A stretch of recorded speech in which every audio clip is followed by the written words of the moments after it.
आज हम जहांगीरपुरी की गलियों से आपको दिखाएंगे कि आखिर यहाँ पर क्या हुआ था।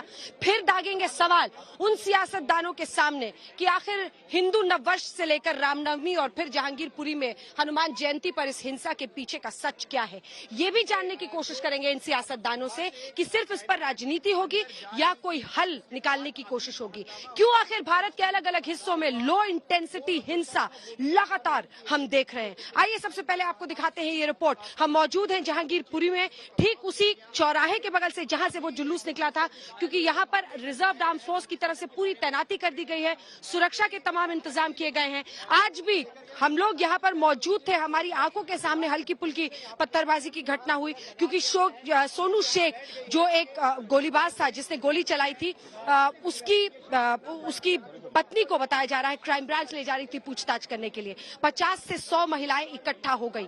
पुलिस पर हमारी आंखों के सामने कुछ घरों से पत्थरबाजी शुरू हो गई थी, हालांकि फिर नियंत्रण में पूरा मामला आ गया था। आइए दिखाते हैं आपको अपनी ये रिपोर्ट, फिर लिए चलेंगे आपको सुधांशु त्रिवेदी, राष्ट्रीय प्रवक्ता भारतीय जनता पार्टी के हमारे साथ सांसद जुड़ रहे हैं। इसी के साथ वारिस पठान हमारे साथ राष्ट्रीय प्रवक्ता AIMIM के जुड़ रहे हैं। अजय आलोक JDU के प्रवक्ता मौजूद रहेंगे, लेकिन पहले ये रिपोर्ट।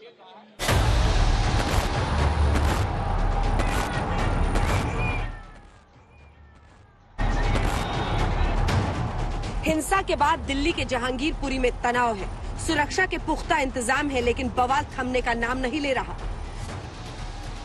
ये वो महिलाएं हैं, ऐसे ही हेडगियर के साथ कई महिलाएं अंदर भी गई हैं, कुछ महिलाएं यहाँ पर इंतजार कर रही हैं बाहर सुरक्षा के लिए।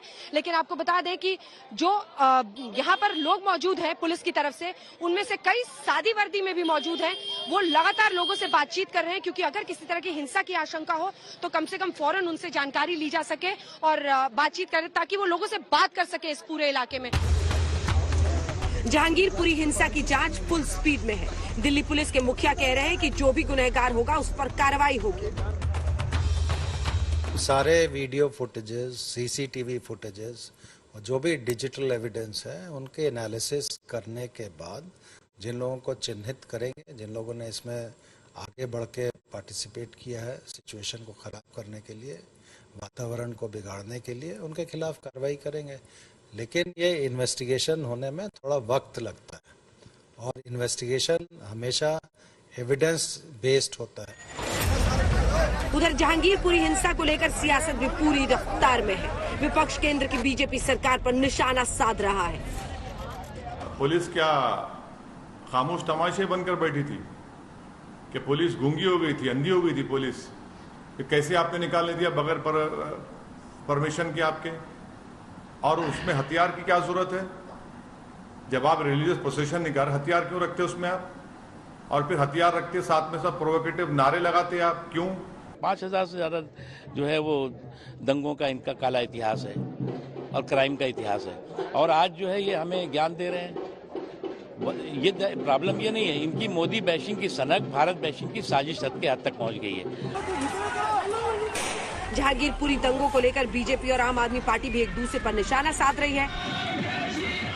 इनको राजनीतिक संरक्षण जिस तरह से मिल रहा है, ये बहुत गलत हो रहा है और दिल्ली के मुख्यमंत्री को दिल्ली की आम आदमी पार्टी के लोग भी इसके अंदर शामिल हैं, क्योंकि अभी जो चित्र अंसार का आया है वो आम आदमी पार्टी के विधायक के साथ वो बाकायदा बात कर रहा है, उनके साथ उनके फुटेज आ रहे हैं और वो आम आदमी पार्टी के कार्यकर्ता हैं। तो एजेंसीज हैं, जो पुलिस है, जो सरकारें हैं, जिनकी जिम्मेदारी है, दिल्ली में केंद्र सरकार की जिम्मेदारी है, तो केंद्र सरकार दिल्ली में शांति व्यवस्था बनाए रखे। जहांगीरपुरी हिंसा पर चल रही सियासत के बीच BJP अध्यक्ष JP नड्डा ने लोगों के नाम खुली चिट्ठी लिखी है। ये चिट्ठी 13 विपक्षी पार्टियों की है। उस चिट्ठी का जवाब है जो उन्होंने करौली हिंसा को लेकर लिखी थी। JP नड्डा ने लिखा, देश में 2 अलग तरह की राजनीति चल रही है। NDA की कोशिश जो कामों में नजर आती है, कुछ दलों की शुद्ध राजनीति जो उनके कड़वे शब्दों में नजर आती है। पिछले कुछ दिनों में ये दल फिर इकट्ठा होकर देश की आत्मा पर चोट कर रहे हैं। इन पार्टियों को याद दिलाना चाहता हूं कि आपने करौली की शर्मनाक घटना को क्यों भुला दिया। नवंबर 1966 में तत्कालीन प्रधानमंत्री इंदिरा गांधी ने साधुओं पर गोलियां चलवाई थी। गौकशी बैन करने के लिए ये साधु संसद के बाहर धरने पर बैठे थे। हजारों सिखों की हत्या को सही ठहराने के लिए राजीव गांधी ने कहा था, जब बड़ा पेड़ गिरता है तो धरती हिलती है। तुच्छ राजनीति करते हुए कांग्रेस की, विपक्षी पार्टियों की सोच है हमारा भला कैसे हो, हम सत्ता में कैसे आए, हमें देश से कोई लेना देना नहीं। अगर सत्ता में आने के लिए दंगाइयों के साथ खड़ा होना पड़ेगा तो हम हो जाएंगे। नड्डा जी की जो चिट्ठी है वो इस बात का जीता जागता सबूत है कि भारतीय जनता पार्टी को जवाबदेही और जिम्मेदारी से चिढ़ है। नड्डा जी चाहते हैं कि पूरा विपक्ष सिर्फ भाजपा की बातों पे तालियां मारे और उन पे प्रश्न या जवाब या जिम्मेदारी ना तय करे। हिंसा को लेकर सुलग रही सियासत ने सैकड़ों सवाल खड़े किए हैं। सबसे बड़ा सवाल ये कि आखिर कब तक दंगों और हिंसा को वोट बैंक का हथियार बनाया जाता रहेगा। आज तक ब्यूरो।